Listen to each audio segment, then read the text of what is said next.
Привет, друзья! Вы на канале Каяба ТСА. Сегодня, канал Каяба ТСА еще имеет очень крутой телеграм-канал Каджиганс. Обязательно подпишитесь, ссылочка в описании. Я там выложил статью недавно по поводу коллиматорного прицела на пистолете. И выложил статью, которая, скажем, обосновывала наличие коллиматора на пистолете как вещь, которая, чуть ли не must-have. Так вот, хотел раскрыть тему и снять по этому поводу видеоролик, почему я считаю коллиматор лучшим решением для новичка, для пистолетчика и лучшим для освоения и ознакомления с этим видом оружия. Я уже писал в этой статье у себя на канале основные сложности, с которыми столкнется стрелок, используя коллиматор в качестве, так скажем, прицельных приспособлений основных, но решил все-таки снять кино только для того, чтобы раскрыть тему более широко и показать это наглядно и продемонстрировать плюсы и минусы тех или иных систем.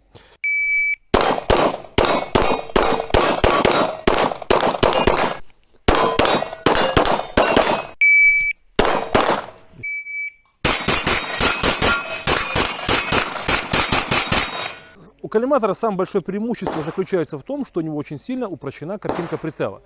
Если мы посмотрим на картинку прицела, мы увидим, что картинка прицела состоит всего из двух элементов. Это сама мишень и это красная точка, которая направлена на нее. У нас нет целика. Да, всем любопытно, что это за шнурок, я скажу вам. Мы заряжаем камеру на пистолете вместе с фонарем. Это фонарь Veridian, он уже мелькал. И это пауэрбанк. И сам процесс прицеливания происходит следующим образом. Мы смотрим на мишень, мы находим то место, куда хотим попасть. Мы подводим к ней, к этому месту красную точку и нажимаем на спуск. Если бы это были механические прицельные, мы делали бы следующий процесс.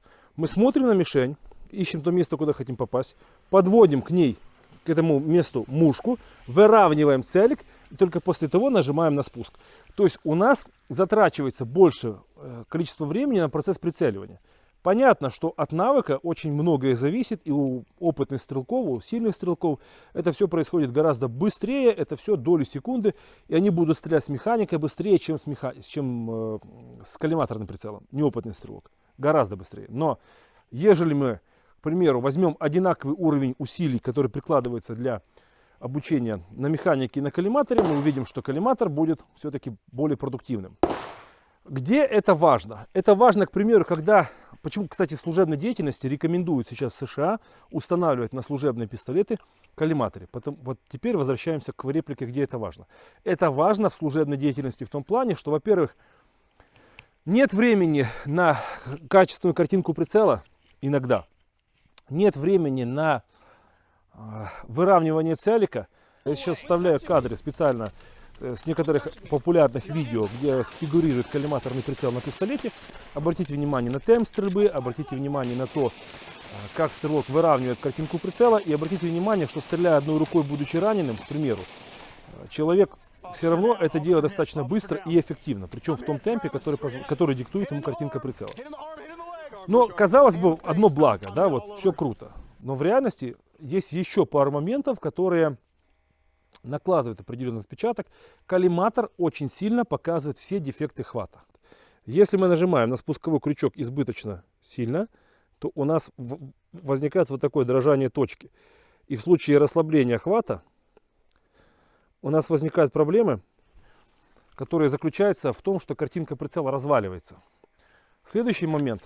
Когда мы, к примеру, даже получили картинку прицела и ослабили немножко хват и нажимаем в темпе, пытаемся вылавливать картинку, то есть на картинке прицела марку, стреляя на скорости, у нас чаще происходит пережатие. Потому я к тому говорю, что паттерн, то есть рисунок самого процесса выстрела здесь несколько другой.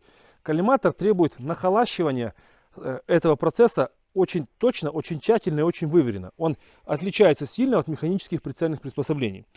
Когда мы, к примеру, используем коллиматорный прицел, нам приходится ниже опускать пистолет, повышая, то есть линия прицеливания здесь выше находится, да, ниже опускать пистолет, понижать линию прицеливания по отношению к глазам и пистолет немножко заворачивать вниз, потому что мы начинаем ловить мушку в окне коллиматорного прицела. То есть он имеет и плюсы, но имеет и свои особенности. Ну а дальше минусы, которые связаны исключительно с механической надежностью данного приспособления, наличием батарейки и прочее. Потому если мы уже говорим за коллиматор на служебном оружии, он всегда должен быть хорошего уровня или соревновательном оружии. Да?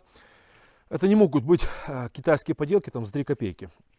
И это не значит, что они плохие, это не значит, что их нельзя ставить. Можно ставить, но, скорее всего, на фановое оружие, у которого нет такого понятия, как ответственное попадание, ответственный выстрел. То есть поразвлекались, сложили коробочку и все. А если хотим тренироваться, или хотим выступать, или хотим служить, будьте любезны потратить бабки. Он часто может стоить тупо дороже, чем ваш пистолет. Теперь же, в качестве экспериментов, возьмем следующую тему. Таймер. Я немножко понахалащивал с коллиматором, постреляв с него относительно недолго. Возьмем таймер. Пистолет у нас, конечно, разных классов, да. Sig-Sauer X5 Legion, который заточен из коробки, и обычный стоковый Glock, на который установлен только фонарь в качестве утяжелителя. И с базовым спуском, с коллиматорным прицелом. Но тем не менее, сама суть будет понятна. Мне интересует не столько скорость самого прохождения упражнения, а сколько скорость переносов. И я уже вам расскажу о своих ощущениях как раз таки от переносов. Легче ли делать переносы с коллиматорным прицелом? Легче ли позиционировать марку на мишени? И вообще, надо ли эта штука в конечном итоге лично вам? Вот я попытаюсь вам это рассказать, и вы уже примете решение. Заряжаемся, простенькая мишенная обстановка, небольшие прострелы под таймер, особенно переносы, погнали.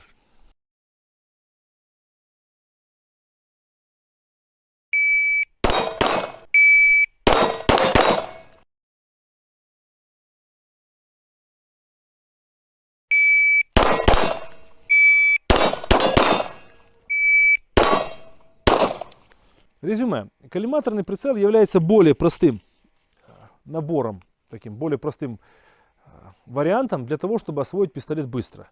В коллиматорном прицеле у вас есть упрощение картинки прицела, но при этом остается требования к отдаче, требования к обработке спуска. То есть 3 компонента, которые лично я считаю таким основными для быстрого точного выстрела, здесь присутствуют. Просто визуализация, то есть самый важный момент получения картинки прицела, здесь проще. В конечном итоге, стрелку, который только начинает знакомиться с пистолетным спортом, а я надеюсь, что в следующем году нас ожидает очень много изменений в этом отношении, вот прям маленькая подсказка, будет проще это дело освоить и стрелять на высоком уровне.